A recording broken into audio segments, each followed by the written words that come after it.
The Game of Life and How to Play It. Chapter 5.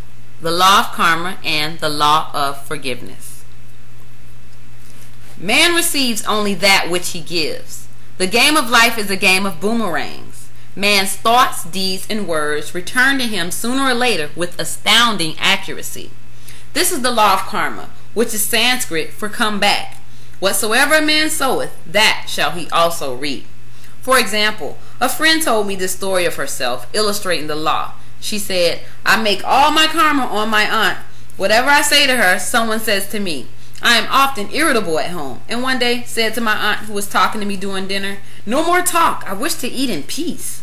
The following day, I was lunching with a woman whom I wished to make a great impression. I was talking animatedly when she said, no more talk, I wish to eat in peace. My friend is high in consciousness, so her karma returns much more quickly than the one on the mental plane. The more man knows, the more he is responsible for. And a person with a knowledge of spiritual law, which he does not practice, suffers greatly in consequence. The fear of the Lord is the beginning of wisdom. If we read the word Lord as law, it will make many passages in the Bible much clearer. Vengeance is mine, I will repay, said the law. It is the law which takes vengeance, not God. God sees man perfect, created in his own image, and given power and dominion. This is the perfect idea of man, registered in divine mind, awaiting man's recognition. For man can only be what he sees himself to be, and only attain what he sees himself attaining. Nothing ever happens without an onlooker, is an ancient saying. Man sees first his failure or success, his joy or sorrow, before it swings into visibility from the scene set in his own imagination. We have observed this in the mother picturing disease for her child, or a woman seeing success for her husband. Jesus Christ said, and you shall know the truth, and the truth shall make you free. So, we see freedom from all unhappy conditions comes through knowledge, a knowledge of spiritual law. Obedience precedes authority, and the law obeys man when he obeys the law. The law of electricity must be obeyed before it becomes man's servant. When handled ignorantly, it becomes man's deadly foe. So with the laws of mind. For example, a woman with a strong personal will wished she owned a house which belonged to an acquaintance, and she often made mental pictures of herself living in the house. In the course of time, the man died, and she moved into the house. Several years afterwards, coming to the knowledge of spiritual law, she said to me, do you think I had anything to do with that man's death? I replied, yes, your desire was so strong, everything made way for it. But you paid your karmic debt. Your husband, who you loved devotedly, died soon after, and the house was a white elephant on your hands for years. The original owner, however, could not have been affected by her thoughts had he been positive in truth, nor her husband, but they were both under karmic law. The woman should have said, while feeling the great desire for the house, infinite intelligent, give me the right house, equally as charming as this, the house which is mine by divine right. The divine selection would have given perfect satisfaction and brought good to all. The divine pattern is the only safe pattern to work by.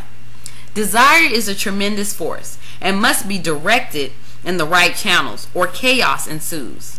In demonstrating, the most important step is the first step, to ask right. Man should always demand only that which is his by divine right. To go back to the illustration, had the woman taken this attitude, if this house I desire is mine, I cannot lose it. If it is not, give me its equivalent.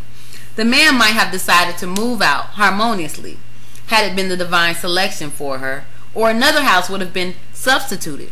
Anything forced into manifestation through personal will is always ill got, and has ever bad success. Man is admonished, my will be done, not thine.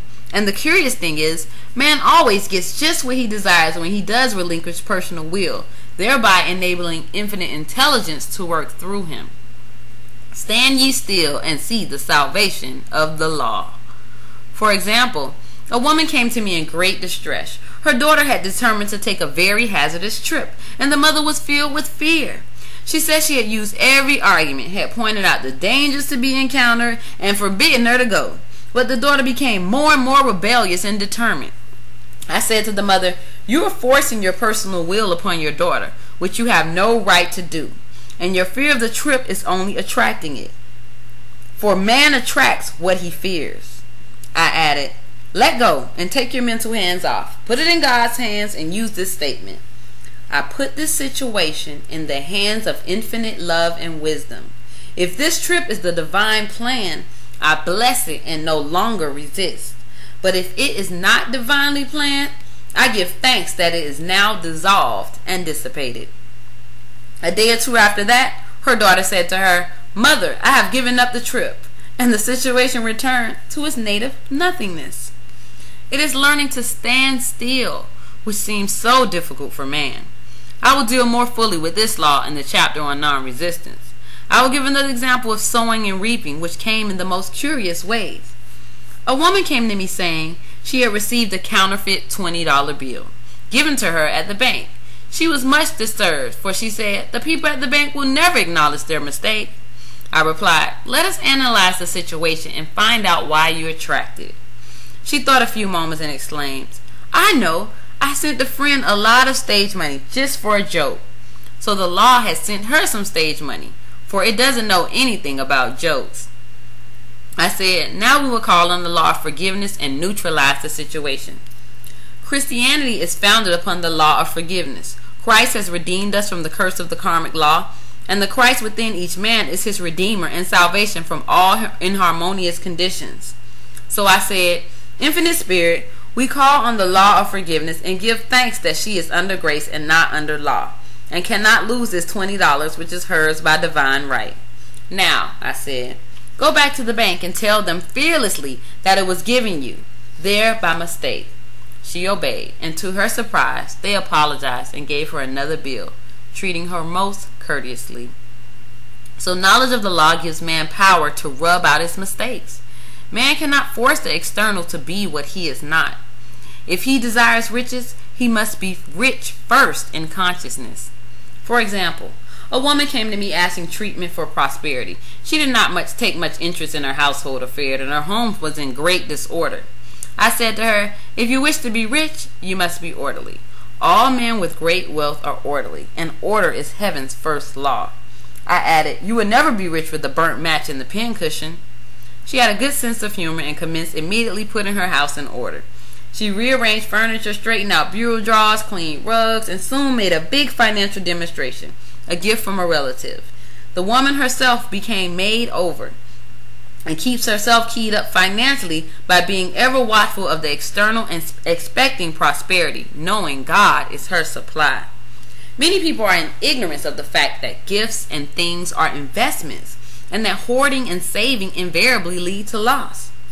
There is that scattereth and yet increaseth, and there is that withholdeth more than is meet, but is tendeth to poverty. For example, I know a man who wanted to buy a fur-lined overcoat. He and his wife went to various shops, but there was none he wanted. He said they were all too cheap looking. At last, he was shown one. The salesman said he was valued at $1,000, but which the manager would sell to him for $500 as it was late in the season. His financial possessions amounted to about $700. The reasoning mind would have said, you can't afford to spend nearly all you have on a coat, but he was very intuitive and never reasoned. He turned to his wife and said, if I get this coat, I'll make a ton of money. So his wife consented weakly. About a month later, he received a $10,000 commission. The coat made him feel so rich it linked him with success and prosperity. Without the coat, he would not have received the commission. It was an investment paying large dividends. If man ignores the leadings to spend or give, the same amount of money will go in an uninteresting or unhappy way.